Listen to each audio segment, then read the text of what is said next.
안녕하세요. 오늘은 지난번에 이어서 명상단체 수선제 유니버스에 대해서 이야기하도록 하겠습니다. 문하영 선생은 단학선언에서 본인 주장으로는 1년 정도 머물렀고 선도체험기의 기록에는 2, 3년 정도 머무른 것으로 나옵니다. 어느 쪽이 맞는가 하는 것보다는 일단 단학선언에서 수행을 한 적이 있다는 부분만 팩트로 여기겠습니다.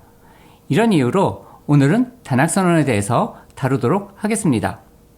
이 영상은 특정 단체의 운영 방식이나 개인의 사적인 부분에 대한 것이 아니라 수행 방법 자체에 대한 정황적 추론일 뿐입니다.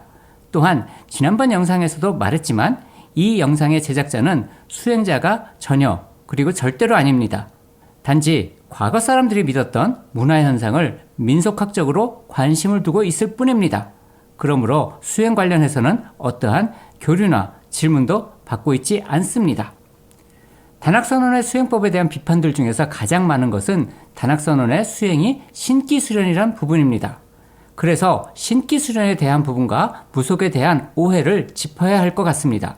물론 단학선언의 수행이 신기수행이 아니라는 말이 아닙니다.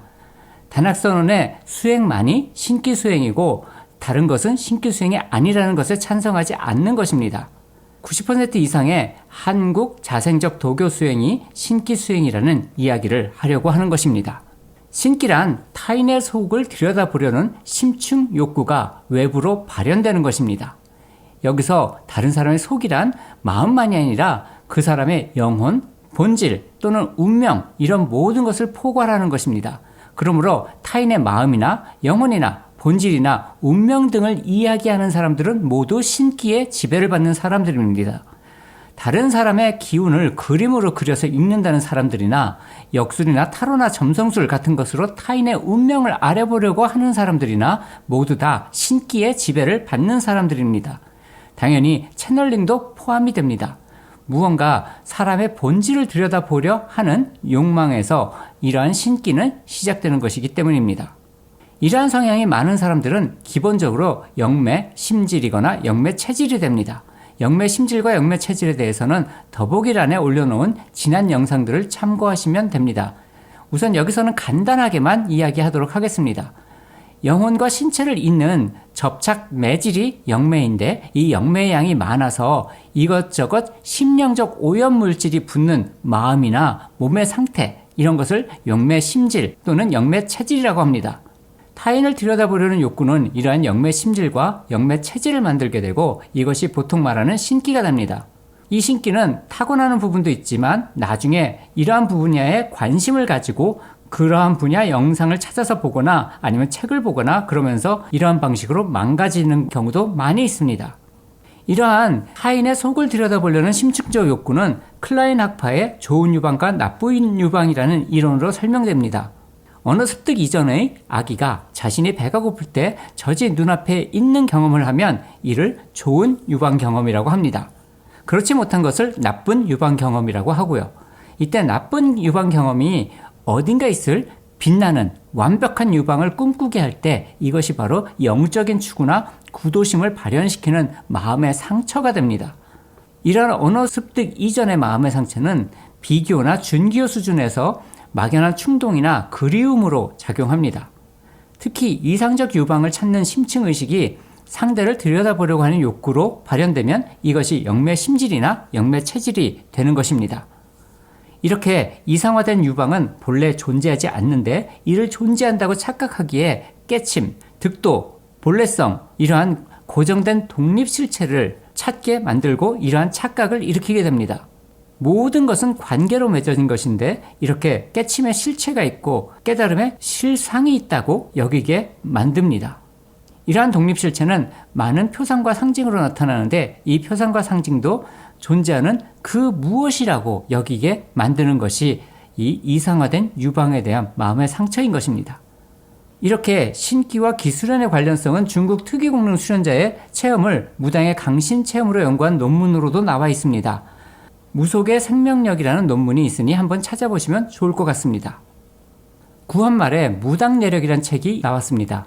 그런데 이 서적에 나와 있는 무속의 모습은 현대 한국 무속과 상당 부분 다릅니다. 현대 한국 무속은 80년대 국풍운동으로 우리 것을 발굴하자라는 그러한 정부 지원으로 만들어진 경우가 많습니다. 그래서 이러한 국풍운동 이전에 오리지널 형태의 무속을 말하는 무당 내력이 발견되었을 때 현업 무당들이 상당히 곤혹스러워했습니다. 왜냐하면 많이 달랐거든요. 이 무당 내력이란 책은 단군교를 믿는 무속 법사가 쓴 것으로 보입니다. 그는 무속에 대해 비판적인 시각을 가지고 단군이 무속의 원류인데 무당들은 그것을 모른다라는 것을 이야기하고 있습니다. 단군교의 한울은 무속에서 천궁이라고 말해집니다.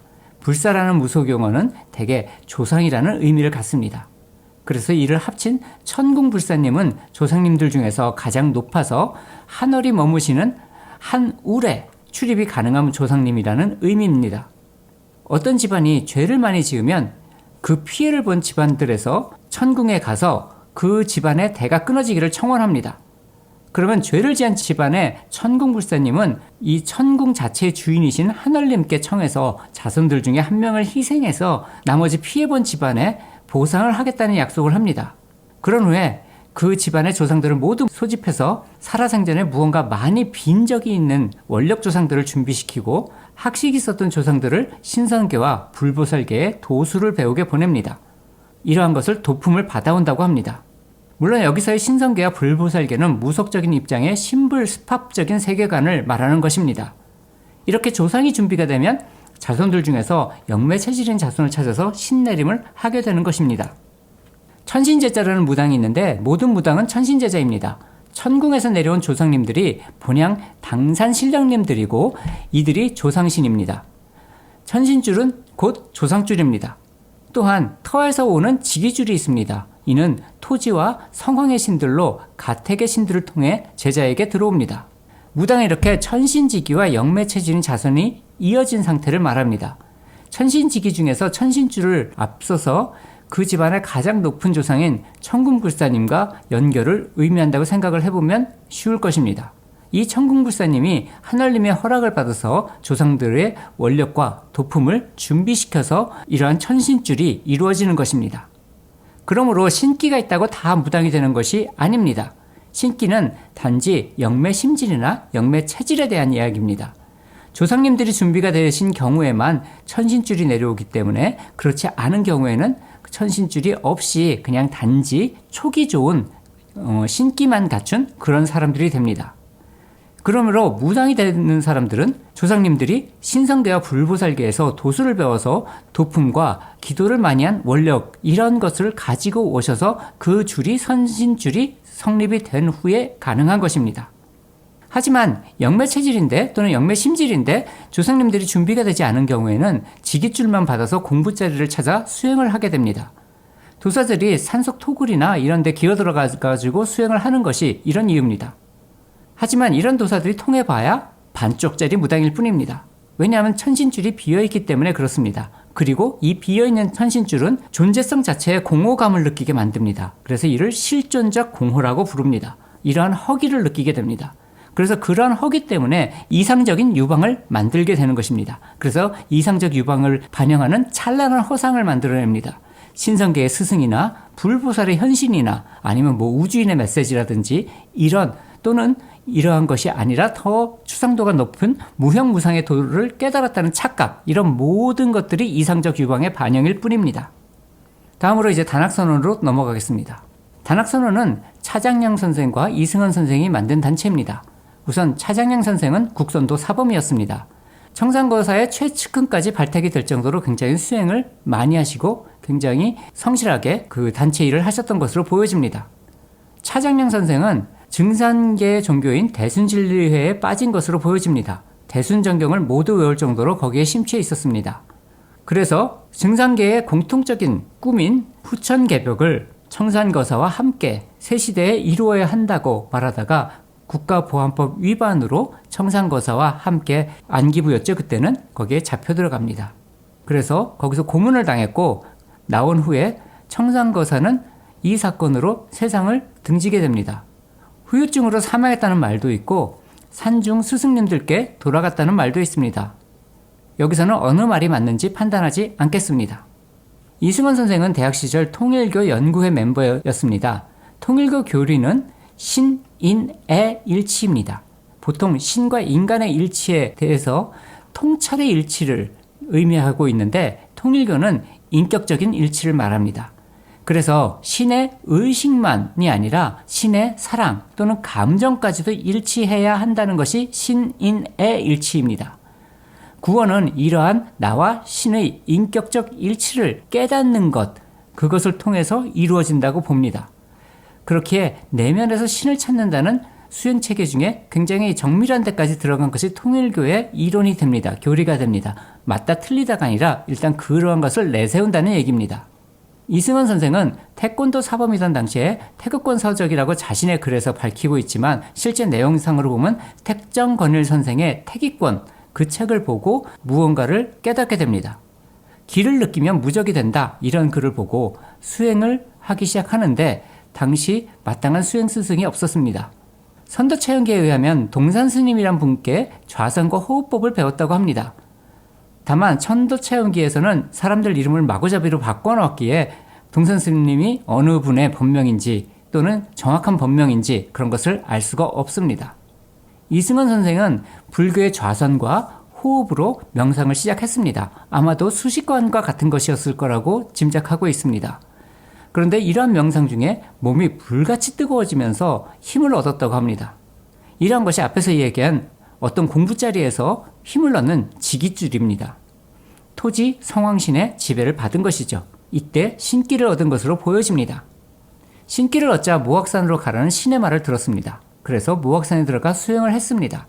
여기서도 정확하게 나오진 않는데 이 무악산 자체는 증산계 종교의 성지입니다. 선도차영기의 글들을 바탕으로 추론해보면 이승원 선생은 대순진리회의 21일 단식 수련에 들어간 것으로 보입니다. 이승원 선생이 여기서 무슨 수행을 했는지는 아무도 모릅니다. 일반적으로 대순진리회는 태을주에서 훔치를 한 번만 말하고 태을청 상황군 이후를 여러 번으로 되풀이하는 그러한 방식의 태을주를 외웁니다. 하지만 그 당시에 태을주를 했는지 아니면 기존의 좌선과 호흡을 했는지 정확히 알 수가 없습니다. 이승원 선생 본인의 이야기에 의하면 나는 누구인가 라는 화두를 들었다고 합니다.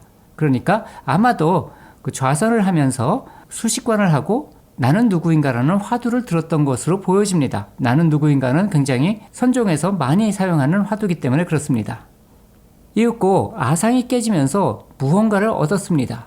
그리고 그 개성이 천지기운, 내 기운, 내 기운, 천지기운, 천지마음, 내 마음, 내 마음, 천지마음이라는 것입니다. 이렇게 지깃줄에 의해서 이어서 천신줄로 천지기운이라는 것을 얻게 됩니다. 사실 도사는 반푼이 무당이기 때문에 이렇게 천신줄에 그 조상 자리가 비게 되고 그 자리에 허상이 자리하게 됩니다. 천지기운도 허상이라는 얘기죠. 또 다른 것을 내세우더라도 마찬가지로 허상으로밖에 볼 수 없는 경우가 많습니다. 천지기운이란 신을 받은 이승원 선생은 타인에게 기를 느끼게 해주는 능력이 생깁니다. 물론 모든 사람에게 통한 것은 아니고 영매 체질이나 영매 심질인 사람에게만 통합니다. 신기가 있는 사람들은 이승원 선생으로부터 천지기운을 받을 수 있는 것이죠. 그는 이러한 천지기운에 접속할 때 트랜스 상태가 되는 것을 발견하고 실바 메서드, 옛날엔 마인드 컨트롤이라고 했습니다. 실바 메서드의 뇌파 수준을 낮추는 것에 대해서 관심을 갖게 되었고 MC 스퀘어 같은 기구를 사용해서 일반인들도 영매 체질이나 영매 심질이 되어서 자신의 천지 기운을 느끼기 쉽게 된다는 것을 알게 됩니다. 그래서 이것을 이용하게 됩니다. 그의 천지 기운을 받은 사람들은 백회가 열리거나 장심이 열리거나 자발동공을 하거나 아니면 증상신경증의 증상이 완화되거나 해소되었습니다. 증상신경증이란 것은 심리적인 이유로 몸이 아픈 것을 말합니다. 이렇게 주위의 기운을 체험시키고 있을 때 차장량 선생도 모학사연에서 수행을 하고 있었고 고문 휴유증으로 아팠던 허리를 이승원 선생이 고쳐주어서 둘은 의기투합하고 함께 수행을 하게 됩니다. 이승원 선생은 자신이 천지기운은 다루지만 마땅한 수행법이 없었기 때문에 차장량 선생은 수행법을 만들어서 단학이라는 서적을 내게 됩니다. 92년도 이전의 단학선언은 다음과 같은 특징을 가졌습니다. 우선 당시 유행하던 환단고기와 같은 유사 역사학을 앞으로 내세웁니다. 앞에서 말한 것 같이 이상적인 유방으로 고대사의 환웅, 단군 이러한 분들을 내세운 것이죠. 무속은 천신줄이 실제 조상이지만 도사들은 천신줄이 비어 있습니다. 그래서 직위를 얻은 도사들은 천신을 얻기 위해서 자신의 망상을 구체화합니다. 그래서 실제로 있었는지 없었는지도 확실하지 않은 유사 역사학의 조상을 자신의 조상으로 모시는 것이 바로 이상적인 유방을 그리워하는 그 사람들의 마음의 상처였던 것이고, 이런 사람들이 단학선언에 모이게 됩니다. 그 다음으로는 이러한 마음의 상처가 있어서 신기가 있는 사람들이나 아니면 일반적인 사람들인데 이런 것에 관심이 있어서 온 사람들의 뇌파를 조절시켜서 트랜스에 들게 만들고 그 사람들에게 천지 기운을 이승원 선생이 체험하도록 해주는 것입니다. 그렇게 되면 이 사람들은 기감을 느끼고 자발동공을 하게 됩니다. 이 자발동공을 초창기 단학선언에서는 운기심공이라고 했습니다. 여기에 더해서 차장량 선생이 만든 코어를 단련시키는 행공법들이 있습니다. 특히 와공은 코어 단련에 상당히 좋은 자세들로 이루어져 있습니다. 물론 90년대 그 당시에 그랬다는 것이지 현대에는 그다지 탁월한 코어 단련법은 아닙니다. 동양의 이런 수행법들보다는 필라테스가 훨씬 더 고급진 코어 단련법이니까 필라테스를 하는 것을 더 권장합니다. 천지기운을 통한 기감과 자발동공은 기운을 위로 뜨게 만들 수가 있는데, 차장량 선생의 행공법으로 코어를 단련해서 하단전의 기를 낮출 수가 있었습니다. 그래서 천지기운 체험과 코어 단련은 정말로 기가 막히게 조화를 이루게 된 것이죠. 기운이 떠서 곤란했던 역대급 영매 체질이었던 김태형 선생은 신기를 가라앉히기 위해서 단학선언을 했고, 그 선생이 신기를 가라앉힌 방법도 바로 이 코어 단련법이었습니다. 천지기운과 자발동공으로 기를 느끼고 유사역사학의 국뽕을 맞은 사람들이 코어 단련으로 건강해지니까 정말로 당시에 인산인해를 이룰 수밖에 없었습니다. 그리고 2단계가 온 사람들은 다음 단계로 운기단법이라는 주천공과 뇌파 낮추기를 통한 심층명상, 이러한 것들을 지도한 것이 단학선언의 초창기 모습입니다. 92년 이후에 단학선언은 많은 부분이 바뀌게 됩니다. 우선 차장량 선생이 떠나게 됐고요. 김태형 선생을 비롯한 많은 핵심 멤버들도 탈퇴를 합니다. 차장량 선생은 탈퇴 후에 모악산에서 풍류도라는 선언을 세웠지만 오래지 않아 문을 닫았고 세상을 떠났습니다. 하지만 단학이라는 교재의 원저자였기 때문에 저작권료를 미망인이 단학선언 측에 요구했던 것 같습니다. 하지만 그 결과가 어떻게 됐는지 알 수는 없고, 단지 들리는 풍문으로 여러 가지 일들이 있었다고 하지만 여기서 다른 범주는 아니니까 넘어가도록 하겠습니다. 이승원 선생의 천지기운을 오래 받은 차장량 선생은 눈빛으로 다른 사람의 자발동공을 일으킬 수 있게 되었습니다. 역시 이승원 선생의 천지기운에 오랜 기간 노출된 김태형 선생도 100회를 여는 운사합법이라는 능력을 얻었습니다. 또한 여기서 말하는 수선제의 문화영 선생은 선계의 스승들과 대화를 나누는 능력이 생겼습니다. 문화영 선생은 80년대 말 정도에 이미 이러한 능력이 발현된 것 같습니다. 이런 내용은 선도체험기에 나오고 있습니다. 그래서 단순히 환웅, 단군 이런 뿐만이 아니라 자신의 선계 스승을 만나고 김태형 선생에게 조언하는 내용이 80년대 말에서 90년대 초반까지 지속적으로 선도체험기에 나오고 있습니다. 그러니까 문혜영 선생의 어떤 계통에서는 기본적으로 그분의 정신세계에서는 선계 스승이 디폴트 값 아니면 원형 이런 것으로 있었던 것 같습니다. 그리고 이런 모든 것들은 이승원 선생의 신기인 천지기운으로 촉발된 것입니다. 90년대 초반에 이미 단학선언에는 중국 특이기공 연구가들을 초빙해서 새로운 공법을 만드는 조짐이 있었습니다. 90년도, 91년도, 92년도에 거쳐서 계속해서 중국의 특이기공 전문가들을 초빙해서 그런 식으로 행법을 정교하게 재구성합니다. 이때 만들어진 것이 상단전 계열법을 비롯한 여러 가지 행법들이고요. 상단전의 비밀한 책도 이러한 결과로 만들어진 것입니다. 그래서 이 상단전에 대해서는 기본 형태는 영보통 지능 내단공의 내경도에 나오는 내공선들을 기본으로 정리를 하고 원극공이나 중화양생 익지공의 내공이 어느 정도 보충적으로 들어가 있습니다. 그리고 실질적인 계열 방법, 상단전을 여는 방법은 김태형 선생이 체험한 그런 방식을 사용한 것으로 보여집니다. 그 방법은 뭐 까마귀인지 딱따구리인지 무슨 건지 모르겠는데 어떤 새가 날아가서 백회를 그 부리로 두들겨 가지고 여는 그런 심상을 사용하는 것입니다. 약간 좀 토속적인 느낌이 납니다. 그러니까 김태형 선생은 자신의 신기를 어떻게 좀 중국이나 한국의 전통적인 심상으로 구현할 그러한 배경 지식이 없었기 때문에 이렇게 약간 좀 샤머니즘에 가까운 방식으로 행법을 구성한 것 같습니다. 나중에는 이렇게 여러 가지 중국의 기공이나 이런 것을 받아들인 단학선언에서 밀종, 전식대법, 나룻바 육성치법에 있는 것이죠. 그걸 응용해서 하단전에서 그 상단전을 향해서 쇠구슬을 쏘아 올리는 방식으로 행법이 바뀌게 됩니다. 옛날에 예능 프로에 쟁반 노래방이라는 것이 있었는데 그렇게 머리 위에 그런 쟁반 같은 게 있어서 하단전으로부터 쇠구슬을 쏴서 그 쟁반을 땅 하고 맞추는 그런 느낌을 가지고 그 백회를 여는 것으로 발전을 하게 됩니다. 이건 물론 나중에 그렇게 됩니다. 한 90년대 말 정도에 그런 식으로 정리가 됩니다. 또한 집단 합숙 훈련으로 심성 수련을 재편했는데 이것은 이제 형태상으로는 일본의 어떤 종교단체 방법이고요. 그리고 그 내용적으로는 국내 서울대생들이 명상하는 동호리에서 잠시 사용했던 오쇼 방식의 각성 체험을 사용한 것입니다. 둥그렇게 둘러싸고 가운데 한 사람을 놓고 그 사람을 말로 공격해가지고 그 사람의 자아 게슈탈트를 붕괴시키는 세뇌 기법입니다. 라지니 씨는 이러한 세뇌 기법을 많이 사용했었기 때문에 그것이 단학선언에도 들어온 것으로 보여집니다. 그리고 과학적인 측정을 한다고 뉴로 피드백과 바이오 피드백 그리고 오라컴 같이 오라 사진을 찍는다는 이런 기계들을 사용합니다. 사실 이 기기들 중에서 뉴로 피드백이나 바이오 피드백은 실질적으로 어떤 의료 현장이나 심리 상담 현장에서 활용도가 있는 것은 분명합니다. 하지만 단학선언에서 사용하는 방식은 잘못된 방식이고 단학선언에서 배워가지고 나오는 사람들이 하는 것도 다 잘못된 방식을 그대로 사용하고 있습니다. 우선 뉴로 피드백은 뇌파를 체크하는 것인데 이 뇌파 센서 자체가 몇 개가 안 됩니다. 그렇게 돼서 뇌 전체에서 어떤 뇌파가 나온다 이렇게 하는데 이러한 것은 좀 엉터리입니다. 이런 식으로 재는 것은 턱에 힘을 빼고 입을 살짝만 벌려도 알파파나 더 낮은 뇌파가 나와버립니다.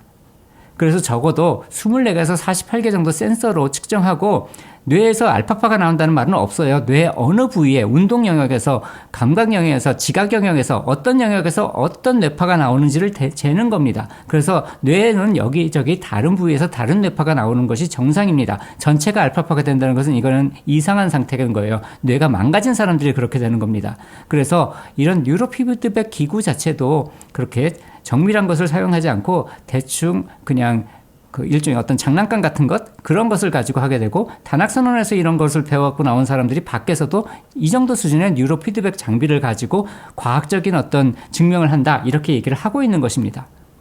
다음으로 바이오 피드백의 경우 HRV라고 그 심박 변이도 측정하는 방법이 있는데요. 이것이 하트메스사에서 많이 기구를 만들어서 팔고 있습니다. 근데 이것은 심박 변이도 측정보다 코히어런스라고 심박 변이도를 하트메스사에서 자체적으로 재해석하는 방식 그것이 우리나라에 많이 퍼져 있는 거예요. 심박 변이도는 심장의 박동 주기가 정확하게 일치를 하는 사람들은 심장마비 위험이 굉장히 높은 사람들입니다. 그래서 변이율이 높아야 돼요. 그래서 변이율이 20에서 200 사이가 건강한 겁니다. 20 미치면 그 심장 박동이 굉장히 일정해진 거예요. 굉장히 일정해지면 이것은 심장이 거의 다해서 전기적 신호만 나온 거고 생물학적인 움직임이 굉장히 약화된 겁니다. 그래서 심장마비가 오기 굉장히 쉬운 상태가 20 미만인 거예요. 그리고 200 이상이 되면 이것은 그 변이도가 너무 높아서 우리가 말하는 그 부정맥 맥이 한 번씩 뛴다든지 이런 식으로 나타나는 것이 200 이상이 됩니다. 그러니까 20 미만도 되게 나쁜 거고 200 이상도 되게 나쁜 것이죠. 그래서 200에서 200 사이, 20에서 200 사이 요것만이 정상적인 범주의 심박 변이도가 되는 것입니다. 근데 코히어런스는 이 심박 변이의 그래프가 얼만큼 완만하게 되는가? 그 그래프의 심미적 아름다움 이런 것을 가지고서 심장의 건강도를 측정하는 방식이거든요. 물론 요즘은 굉장히 정밀하게 개발됐지만 90년대 만들어진 이러한 방식으로는 그렇습니다. 그러니까 심박 변이도 자체도 잘못 리딩하고 있었어요. 단학선언도 그렇고 거기서 배워갖고 나와서 무엇인가 그것을 가지고 과학적인 증명을 한다는 사람들도 잘못 사용하고 있습니다. 그리고 마지막으로 오라컴은 그냥 유사과학에 가깝습니다. 과학적 근거가 거의 없는 기기라서 따로 이것은 언급할 것도 없습니다. 개인적으로 저는 이제 한의학 박사 학위가 있습니다. 그래서 이러한 기기에 대해서는 굉장히 오래전부터 많이 접해보았고 연구도 많이 해왔습니다. 하지만 다른 것은 몰라도 오라컴은 생물학적 분석이라고 하기에는 아직도 넘어야 할 그런 산들이 많은 그런 기기입니다. 현재 단학선언은 수행단체라기보다는 자기개발 모임과 유사하게 바뀌었습니다.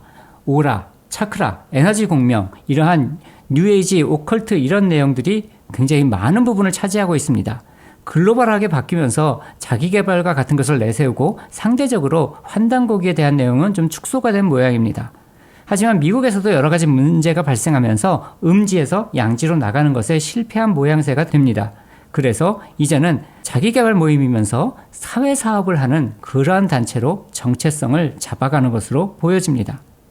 마지막으로 신기가 아닌 수행에 대해서 이야기를 하면서 오늘 마무리할까 합니다. 신기가 아닌 수행은 마음의 본질과 같은 것을 찾는 것이 아닙니다. 우리 모두가 함께 사는 세상을 찾아가는 것입니다. 관계동참과 동체 대비를 이루는 것이죠. 수행을 하면서 인간관계가 수행과 관련된 사람들만 인간관계에 포함되는 그런 협소하게 되어지는 상황이 되었다거나 아니면 좀 더 혼자 있게 되는 시간이 많거나 사람 많은 데 가면 못 견디게 힘들어진다든지 이러면 그 사람이 했던 수행이 신기 수행이라는 증거가 되는 겁니다. 어떤 수행을 했든지 간에 그건 신기 수행입니다. 결과적으로 그렇게 나타나면. 그렇기 때문에 사람 많은 데 가면 힘들다. 이거는 굉장히 위험한 상태입니다. 탁기를 먹어서 힘들다? 위험한 상태입니다. 그러니까 이러한 것에 굉장히 민감한 게 누구죠? 무당들은 좋지 않은 데 가면 금방 감긴다고 합니다. 그걸 똑같아져 간 겁니다. 그러니까 수행을 했는데 사람들과 만나는 것이 즐겁고 행복한 것이 아니라 사람들이 많은 데 가면 힘들고 죽을 것 같고 그러면 당신은 무당에 가까워지고 그것도 반푼이 무당에 가까워진 것입니다. 무당 자체도 아니고요. 무당만도 훨씬 못한 인간이 되는 것입니다. 그래서 이러한 관계동참이라는 연기법을 체득하기 위해서는 개정의 삼무로학과 8가지 올바른 길인 8정도를 지키는 것이 바르다고 생각합니다. 개학은 순한 삶을 누리는 겁니다. 여기에는 올바른 언어, 올바른 행위, 올바른 생활 이 3가지 올바른 길이 포함됩니다. 8가지 중에 3가지가 여기 포함됩니다.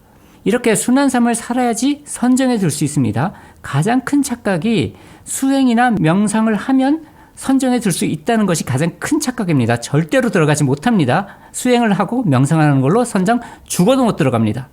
왜냐하면 선정은 순한 삶의 결과일 뿐이기 때문에 그렇습니다. 누군가가 순한 삶을 살았을 때 정죄를 하면 저절로 선정에 들어가는 것입니다. 그러니까 선정은 결과지 그것이 목표가 아닙니다. 우리의 목표는 순한 삶입니다. 삶에 대한 올바른 태도입니다. 그래서 선정은 나의 수행과 노력 이런 것으로 들어가는 것이 아니라 나의 순한 삶과 그 순한 삶을 누리는 태도로 들어가질 수밖에 없게 되는 것입니다. 그래서 이 선정에 의한 정학, 개정회 중에 정학은 결과로서의 선정삼매라고 부릅니다. 여기에는 올바른 정진, 올바른 색임, 올바른 집중이 포함됩니다. 선정 파트의 올바른 색임, 사띠가 여기 들어갑니다. 사띠는 선정에 들어가는 것이지 관법에 들어가는 것이 아닙니다. 이게 이제 남북불교에 잘못 전해진 것입니다. 그리고 그것이 우리나라도 잘못 들어오고 있습니다. 그래서 사띠, 알아차림, 사띠와 정확한 번역은 색임입니다. 깊이 색임과 되새김 이 2가지 의미가 사띠입니다. 그래서 이 사띠를 얻기 위해서 우리는 선정에 드는 것입니다. 근접선매에 들게 되면 탐진치 만의가 사라지게 됩니다. 탐심은 내가 지금 가지고 있지 않은 없는 것이 있기를 바라는 것이 탐심입니다. 진심은 내가 현재 가지고 있는 것이 없기를 바라는 것입니다. 명상하려고 앉았는데 위층에서 애가 뛰어놉니다. 발소리가 들립니다. 그건 내가 지금 가지고 있는 것이죠. 근데 그것이 없어져서 조용해지고 싶다라는 것이 탐진치에서 진심이 되는 것입니다. 그리고 치심은 무관심하게 퇴행된 상태입니다. 그리고 만심은 양극성으로 무언가 내 예상대로 되면 신나고 내 예상대로 되지 않으면 실망하거나 그걸 둘러대는 그러한 마음입니다. 의심은 내가 무엇을 하지 않아도 이 세상이 나를 올바르게 이끈다. 그런 것에 대한 의심입니다. 밀정수행의 최고경지 수행법인 대화만법 족첸에서는 이러한 내용이기 때문에 수행을 하지 않는 자는 즉시로 깨달아서 부처가 된다라는 신법이 전해옵니다. 현재 내가 깨침을 얻지 못했는데 깨침을 얻어서 도를 통하겠다 한다면 이게 바로 탐심입니다. 현재 내가 가지고 있는 번뇌망상을 없애려 한다면 이것이 바로 진심입니다. 모든 것을 내려두고 놓아버리고 고요함으로 들어가겠다 하면 이것이 어리석은 마음인 치심입니다.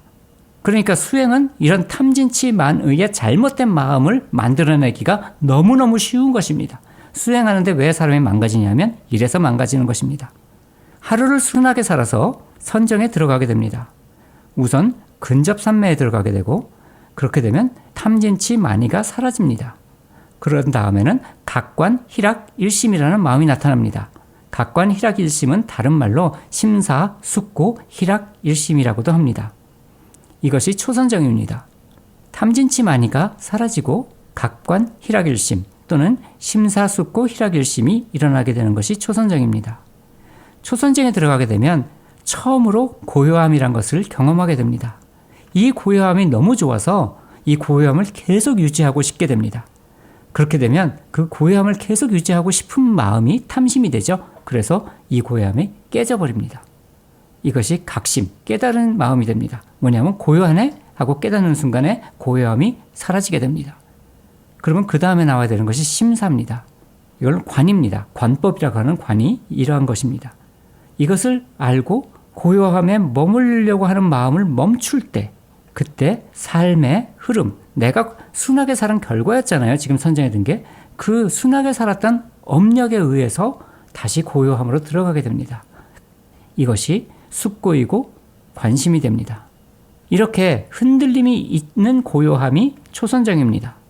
이 선정은 순한 삶이 더 순해져서 그 순한 흐름이 고요함으로 더 강하게 확립된 겁니다. 그래서 선정에 드는 것은 호흡에 의식을 둔다 뭐 이런 것으로 이루어지는 게 아닙니다. 내가 순하게 살아서 그런 것입니다. 그래서 나의 삶이 순해지도록 나의 직업을 또 나의 인간관계를 잘 보살피고 관리하고 해야 하는 것입니다. 그걸 통해서 선정에 들 수 있는 것입니다. 그래서 이 선정에 들게 되면 각관 또는 심사숙고가 사라지게 되고 희락 일심만 남습니다. 희심은 앞서 말한 고요함입니다. 락심은 만족함입니다. 고요와 만족으로 하나의 마음이 된 것, 이것이 이선정입니다. 이건 수행으로 된 것이 아니라 순한 삶의 결과로 저절로 이렇게 된 겁니다. 삼선정에서는 고요함도 사라집니다. 만족한 마음과 하나된 마음이 있을 뿐입니다. 근데 이때 갑자기 우백하라고 하는 사심이 나타납니다. 이는 우주적인 평형 기능으로 이 평형 기능이 나의 업력을 그치게 만듭니다. 사무량심, 자비희사라고 합니다. 이 사무량심 중에 자비희 다음에 오는 사, 이 사심이 여기서 말하는 우백하입니다. 이 우백하는 타력입니다. 자력이 아니에요. 그래서 삼성정은 락심, 일심, 사심 이 세 가지 요소로 이루어지게 됩니다. 사선정에서는 만족한 마음도 사라집니다. 오직 하나된 마음인 일심과 우주적 평형 기능인 사심만 남게 됩니다. 지혜를 의미하는 해학은 통찰이고 요령과 꼼수를 말합니다. 좌선에 들면 순한 삶의 결과로 선정에 들게 됩니다. 그리고 탐진치만의가 사라져 근접선매에 들게 되고 각관 희락일심에 초선적에 들어가게 됩니다. 하나씩 더 사라져가면서 2선정, 3선정, 4선정까지 들어가게 됩니다. 그리고 다시 현 선정에서 나오게 됩니다. 이런 선정에 드는 과정을 입정이라고 하고 선정에서 빠져나오는 과정을 출정이라고 합니다. 이런 입정과 출정은 수행으로 되는 것이 아닙니다. 순한 삶의 결과입니다. 얼마나 오래 선정에 머무를지도 순한 삶의 질과 양으로 정해집니다. 그러니까 입정에 드는 것도 순한 삶, 출정으로 나오는 것도 순한 삶의 흐름이 다했을 때 저절로 나오게 되는 것이죠. 그래서 출정을 하게 되면 다시 근접선매로 나오고 근접선매가 되면 탐진치만의가 하나씩 다시 되돌아 나옵니다. 선정 자체에서는 체험은 있지만 판단이 없기 때문에 어떤 일이 벌어졌는지 알고는 있지만 알아채고 있지만 그것의 의미를 판단하지 못합니다. 선정에서 벗어나서 탐진치만의가 돌아올 때 아직 탐진치만의가 힘을 발휘하기 전에 나의 생각이 덜 오염됐을 때 그때가 윗바사나가 가능한 순간입니다. 기억을 되살려서 어떻게 탐진치 마니가 사라졌는지, 또 어떻게 돌아 나왔는지, 그걸 살펴서 어떻게 해야지 이게 더 쉽게 이루어질 수 있는지 내 삶의 방식을 교정하는 것이 해학입니다. 이런 요령과 꼼수가 지혜가 됩니다. 이렇게 계정의 산무로학과 팔정도가 돌면서 쌓아 올림이 멈춰지게 되면 해해탈에 들게 되고, 오온 중에 수온과 상온이 멸해지는 상수멸, 멸수상정이라는 9번째 선정에 들게 되면 행운이 지멸해서 업에서 벗어나게 되고, 그렇게 돼서 해탈을 하게 되는 것입니다. 이러한 것은 신기수행이 아닙니다. 왜냐하면 여기서는 경험되는 것이 없기 때문이죠. 그래서 신기가 아닌 수행의 길도 말씀드렸습니다. 얼마나 우리나라 선도나 도교 수행자들이 다 신기 수행인지도 이걸 통해서 이해할 수 있게 될 것입니다. 감사합니다.